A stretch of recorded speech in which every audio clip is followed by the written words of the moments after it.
বোমা অনেক দূরে চাইছি তো কেমন তো লাগতেছে। আর এক গ্লাস শরবত দাও আর ব্যাগটা নিয়ে একটু ঘরে দিয়ে আসো, আমি তো বিশ্রাম নেই।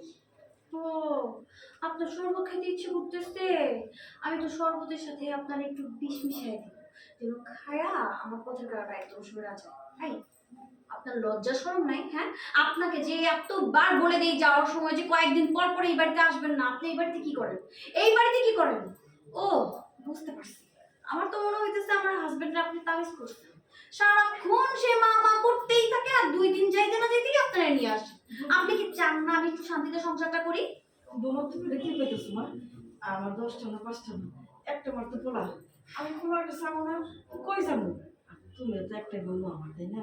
আহারে, একটাই বৌমা, এই কারণেই আমার ঘাড়ের উপর বৈশা বৈশা খাইতে চান, তাই না? হ্যাঁ, এত বেহায়া কেন? তো লজ্জা শরম নেই আপনার? হ্যাঁ, এই বাসায় কি? হ্যাঁ, আমার সংসারটা কি আপনি ভাঙতে চান?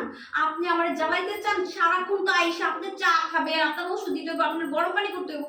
এগুলো করার জন্য তো আমি এই বাড়িতে আসি নাই। আমি আসছি সংসার করার জন্য। আপনি কি আমার শান্তিতে সংসারটা করতে দিবেন না? বোমা তুমি এগুলো বলতেছো আসলে? কি কথা বের হয় না? আমি আজকে বলে দিতেছি, ভালোই ভালোই আপনার ছেলে আসলে সুন্দর করে গাঁটটি বস্তা গোল করে এই বাড়ি থেকে বের হয়ে যাবেন, ঠিক আছে? আমি কোনো বাহানা চাই না। আমি আপনারা দেখতে চাই না। আপনারা দেখলে না আমার গাটা জ্বালা করে, মন চাই কি আপনার গলার টিপা মেরে ফেলি। দাঁড়া দাঁড়া দাঁড়া, মনে হচ্ছে জানেন ধরো বোমা তোমার